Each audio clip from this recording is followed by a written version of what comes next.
रावण के जन्म की कथा एक। जब श्री राम अयोध्या में राज्य करने लगे तब एक दिन समस्त ऋषिमुनि श्री रघुनाथ जी का अभिनंदन करने के लिए अयोध्यापुरी में आए। श्री रामचंद्र जी ने उन सबका यथोचित सत्कार किया। वार्तालाप करते हुए अगस्त्य मुनि कहने लगे, युद्ध में आपने जो रावण का संहार किया वह कोई बड़ी बात नहीं है, परंतु द्वंद्व युद्ध में लक्ष्मण के द्वारा इंद्रजित का वध सबसे अधिक आश्चर्य की बात है।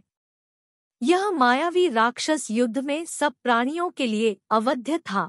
उनकी बात सुनकर रामचंद्र जी को बड़ा आश्चर्य हुआ। वे बोले, मुनिवर, रावण और कुंभकर्ण भी तो महान पराक्रमी थे, फिर आप केवल इंद्रजित मेघनाद की ही इतनी प्रशंसा क्यों करते हैं? महोदर, प्रहस्त, विरूपाक्ष भी कम वीर न थे। इस पर अगस्त्य मुनि बोले, इस प्रश्न का उत्तर देने से पहले मैं तुम्हें रावण के जन्म, वर प्राप्ति आदि का विवरण सुनाता हूँ। ब्रह्मा जी के पुलस्त्य नामक पुत्र हुए थे जो उन्हीं के समान तेजस्वी और गुणवान थे। एक बार वे महगिरी पर तपस्या करने गए।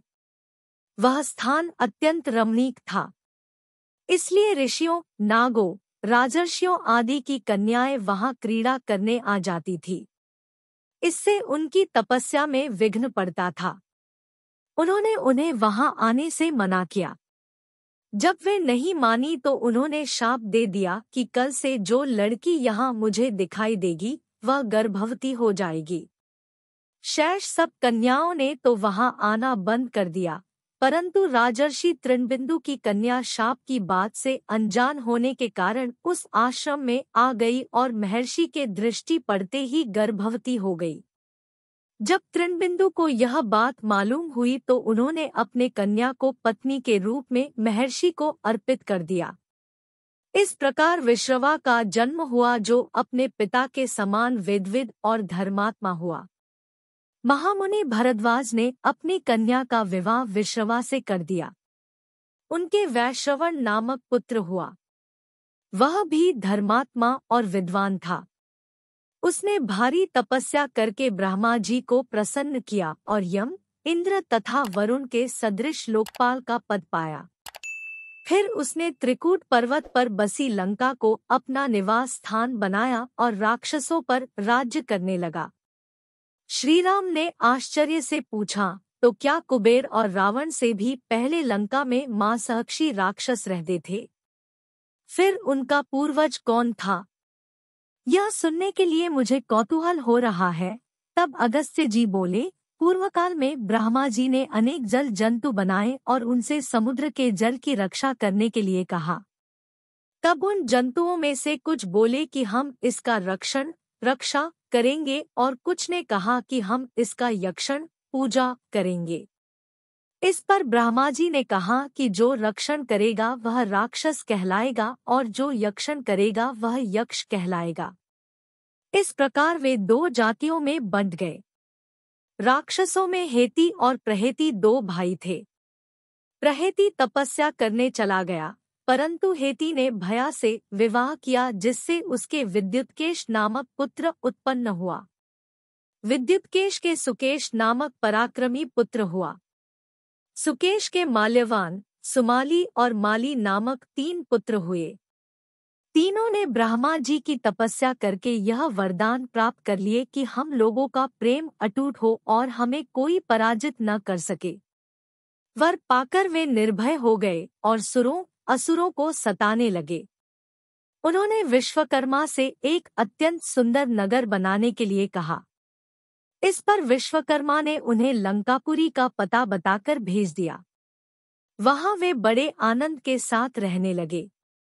माल्यवान के वज्रमुष्टि, विरूपाक्ष, दुर्मुख, सुप्तघ्न, यज्ञकोप, मत्त और उन्मत्त नामक 7 पुत्र हुए।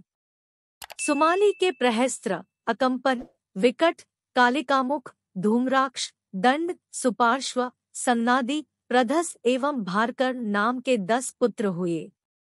माली के अनल, अनिल, हर और संपाति नामक 4 पुत्र हुए। ये सब बलवान और दुष्ट प्रकृति होने के कारण ऋषिमुनियों को कष्ट दिया करते थे। उनके कष्टों से दुखी होकर ऋषिमुनिगण जब भगवान विष्णु की शरण में गए तो उन्होंने आश्वासन दिया कि हे ऋषियों, मैं इन दुष्टों का अवश्य ही नाश करूंगा। जब राक्षसों को विष्णु के इस आश्वासन की सूचना मिली तो वे सब मंत्रणा करके संगठित हो माली के सेनापतित्व में इंद्रलोक पर आक्रमण करने के लिए चल पड़े। समाचार पाकर भगवान विष्णु ने अपने अस्त्र शस्त्र संभाले और राक्षसों का संहार करने लगे।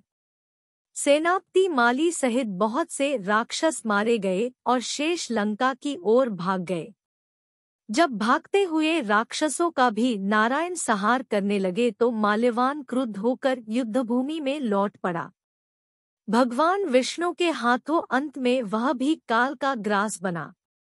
शेष बचे हुए राक्षस सुमाली के नेतृत्व में लंका को त्याग कर पाताल में जा बसे और लंका पर कुबेर का राज्य स्थापित हुआ। अब मैं तुम्हें रावण के जन्म की कथा सुनाता हूँ।